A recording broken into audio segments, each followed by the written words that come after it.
Si tu partages assez régulièrement des extraits de ton code sur les réseaux sociaux, ou si tu souhaites le faire mais ne trouves pas le bon format, alors reste attentif car nous allons voir ensemble deux outils qui te permettent de faire de très belles captures d'écran de ton code.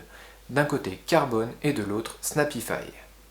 Salut, je suis Jimmy Klein, développeur web depuis plus de 10 ans et je partage sur ma chaîne des astuces et des conseils autour du développement web et particulièrement PHP. Donc si le sujet t'intéresse, abonne-toi en cliquant juste en dessous. Je partage assez régulièrement des extraits de code sur Twitter. D'ailleurs, si tu veux me retrouver sur Twitter, le lien vers mon profil est dans la description juste en dessous. Et donc pour faire ces extraits de code, j'utilise Carbon. Mais très récemment est arrivé un nouveau concurrent, Snapify. Voyons ensemble sur mon écran la différence entre ces deux outils. Nous commençons donc avec Carbon, qui comme son concurrent est totalement gratuit, mais qui a l'avantage de pouvoir s'utiliser sans compte, sans besoin de s'inscrire sur le site. Il propose donc une coloration syntaxique dans plus de 70 langages et un affichage dans plus de 30 thèmes que vous pouvez sélectionner ici, à savoir que vous pouvez aussi créer votre propre thème en définissant ici les couleurs pour chaque élément. Le code peut être saisi soit dans l'éditeur, soit en faisant un drag and drop d'un fichier, par exemple comme ceci, soit en mettant ici dans l'URL un ID d'un GIST GitHub, et ici il va récupérer le GIST et vous l'afficher. La couleur de fond, elle, est personnalisable et on peut même mettre une image en provenant soit de son système de fichiers, soit depuis Unsplash, où ici on peut essayer aléatoirement certaines images pour les mettre en fond. On peut aussi régler plein de choses différentes, c'est-à-dire déjà enregistrer ses presets ici, aussi bien que ce soit le langage, le thème et l'image de fond. Donc on peut les sauvegarder là, et on peut aussi personnaliser l'affichage ou non des petites informations de contrôle de la fenêtre, supprimer le shadow, alors là on ne le voit pas parce que le fond est noir, mettre ou pas le watermark qui s'affiche ici.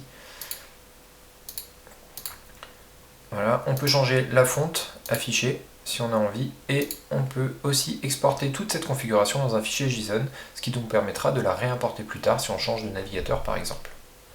Côté export, on peut soit le tweeter directement, alors c'est en bêta test apparemment, donc voilà, on peut cliquer ici et ça va uploader cette image là sur Imgur et ensuite vous ouvrir un tweet, ou alors l'exporter en PNG ou en SVG.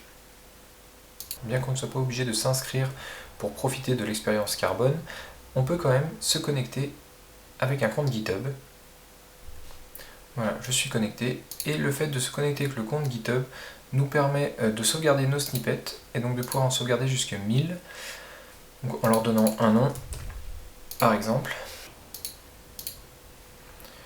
Donc si on regarde un petit peu, il y a un plan gratuit qui va nous permettre donc de sauvegarder jusqu'à 1000 snippets, et ensuite il y a un plan Diamond mais qui n'est pas encore mis en place, c'est-à-dire que si on va dans le billing, ils disent que Carbon Diamond n'est pas encore prêt. Voilà à propos de Carbon. On va passer maintenant sur Snapify. Snapify est totalement gratuit, par contre il est réservé aux personnes ayant un compte Twitter, car pour accéder à l'éditeur, il faut absolument se connecter avec Twitter. Une fois que vous êtes authentifié, vous arrivez donc sur l'éditeur de Snapify, qui est un éditeur un petit peu plus sympa.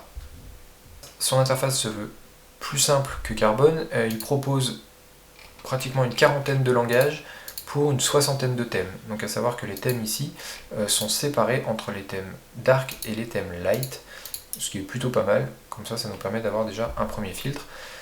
Petit bémol pour le background, où il n'y a pas d'éditeur en fait, il faut un petit peu savoir, en gros il faut connaître le CSS et les couleurs si on veut faire du gradient, et bien là on est bloqué.